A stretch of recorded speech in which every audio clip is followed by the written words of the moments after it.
तो गाइस अभी भी न्यूज़ आई है कि वेस्ट एशिया में जो है शांति बहाल करने के लिए कई सारी कंट्रीज़ ने प्रयास किया है।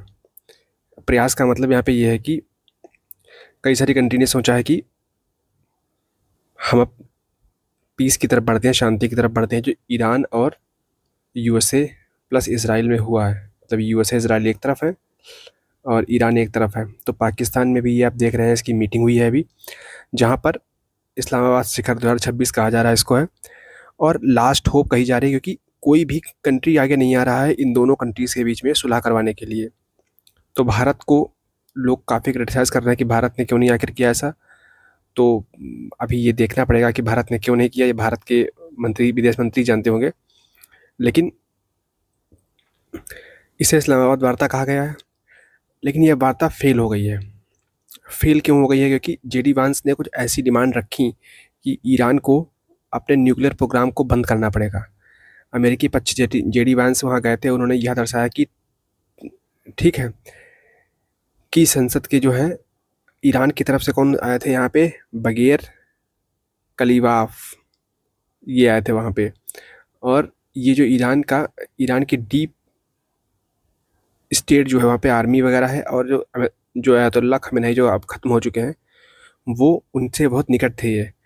तो वो यहाँ पे आए हैं। 21 घंटे का ये मैराथन मीटिंग चली है यहाँ पे, और यहाँ पर कॉन्फिडेंस बिल्डिंग मेजर पे बात की गई कि हम लोग आपको दिलासा दिलाते हैं कि अटैक नहीं होगा या नहीं होगा, होगा या नहीं होगा इस पर।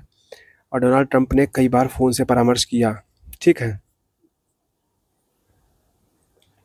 जेडी वैंस को फ़ोन भी करते रहे डोनाल्ड ट्रंप को, ताकि ये कॉन्फिडेंस बना रहे कि हाँ, रेड लाइंस क्रॉस नहीं हो रही हैं ईरान के द्वारा। कई पिलर्स पे बात हुई कि नेशनल न्यूक्लियर सॉवरिटी और ग्लोबल सिक्योरिटी पर। न्यूक्लियर सॉवरिटी क्या होती है कि न्यूक्लियर, जब आप बम बना लेते हो तो आप सॉवरेन कंट्री फुली हो जाते हो। आज के विश्व में यही बात है कि अगर आपके पास न्यूक्लियर बम नहीं है तो आप फुली सॉवरेन नहीं हो, ठीक है, आप फुली सॉवरेन नहीं हो, ठीक है। स्ट्रेट ऑफ हॉर्मुज को खुलवाना, इजरायली फैक्टर, ये सारा। और इजरायली फैक्टर क्या है कि इसराइल तो बात करने नहीं आया है, तो ये दिक्कत एक है। ईरान पर जो सैंक्शन लगे हुए हैं, चूँकि अभी ईरान लगभग जंग जीत चुका है, ऐसा माना जा रहा है, तो ईरान बहुत सारी बातें मनवा सकता है अपनी है, ठीक है। तो ईरान का मानना ये है कि मुझ पर जो है सैंक्शन जितने लगे हुए हैं वेस्टर्न कंट्रीज़ के द्वारा, ये हटें, तभी मैं अब कहीं न कहीं जो स्ट्रेट ऑफ हॉर्मुज जो खोली जाने की जो गुहार लगाई जा रही है अमेरिका की तरफ से, ईरान समझ चुका है कि स्ट्रेट ऑफ हॉर्मुज जो है ये इनकी कमज़ोरी है। अब जब जब दिक्कत हुआ करेगी, हम स्ट्रेट ऑफ हॉर्मुज ब्लॉक कर दिया करेंगे, तुम्हारी सारी दिक्कतें बढ़ जाएँगी। क्योंकि जो तुम्हारे एलाइज़ हैं गल्फ़ कंट्रीज़ में, उनको खाना वगैरह चाहिए होता है, ये सब चाहिए होता है, और एक्सपोर्ट भी करते हैं। एक्सपोर्ट तो मान लो और भी तरीके से कर देंगे, पैसा इतना है, लेकिन खाना कहाँ से खाओगे जब आपको सप्लाईज़ नहीं आ पाएँगी। और इंडिया, चाइना, इन कंट्रीज़ से बहुत सारा माल आता है खाने के लिए, पाकिस्तान भी इनको एक्सपोर्ट करता है, ठीक है। तो जेडी वैंस ने आकर के ही कहा है कि रविवार सुबह सेरेना होटल, जो पाकिस्तान में मीटिंग उसकी हुई है, हम शांति चाहते हैं, जेडी वैंस ने कहा, लेकिन समर्पण की जो है कीमत पर नहीं, ठीक है। यह बयान ट्रंप प्रशासन की उस विदेश नीति को दर्शाता है जहां वे किसी भी रियायत के मूड में नहीं है। और अब लगता है कि बॉम्बिंग तेज होगी। अमेरिका फर्स्ट की नीति से जो उनकी है, ये अमेरिका के सामने घुटने टेको। दो कंट्रीज़ कर पाई हैं अमेरिका के खिलाफ खड़े होने की जरूरत कर पाई है। चाइना जैसे तो अपने तहई खिलाफ उनके मूड में, इंडिया कर पाया है, और अब ईरान, दो कंट्रीज़ खड़े हो पाए हैं ईरान के खिलाफ। तो ये काफ़ी दिलचस्प होगा देखने के लिए कि कैसे ईरान इस चीज़ को दिखाता है। कंप्रोमाइज़ नहीं करेंगे। हमने लगभग ईरान 45 साल से लड़ रहा है अमेरिका से, डायरेक्टली और इनडायरेक्टली। 1879 से लेकर के 2025-26 हो गया है, अभी तक लड़ ही रहा है। 47 ईयर्स लगभग हो गए हैं, 45 ईयर्स लगभग हो गए हैं, और अभी भी ईरान अकेले लड़ रहा है।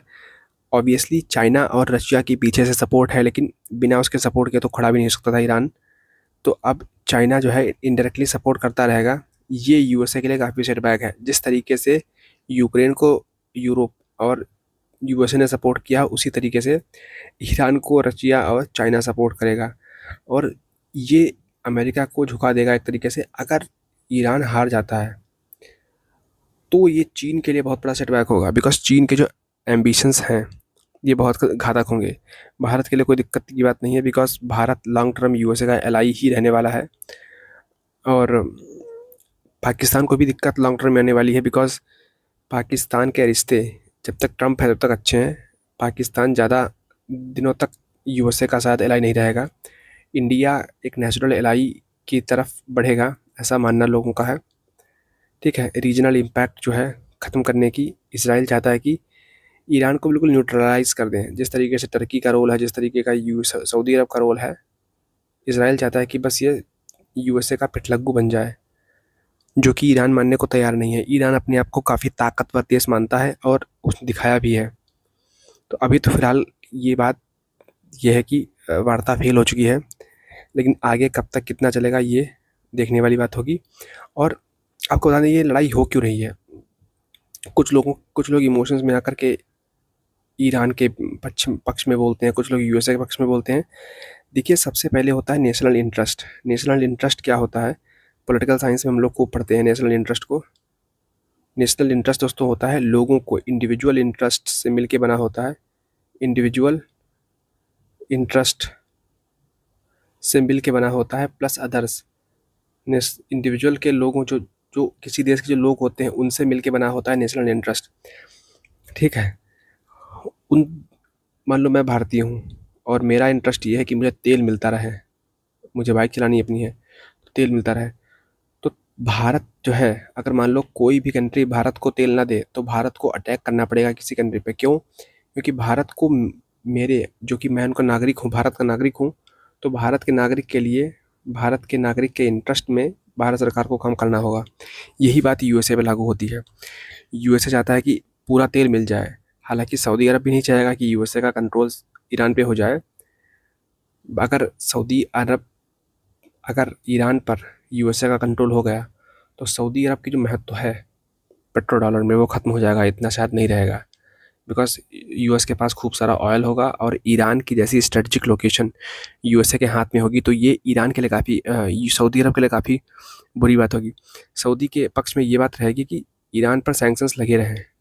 ये सऊदी अरब के लिए भिन्न भिन्न सिचुएशन होगी कि ईरान पर सैंक्शंस लगे रहें, है ना। बस यही है परिदृश्य कूटनीतिक से जो निकल पाए। तो थैंक यू, इतना ही आज के टाइम पे।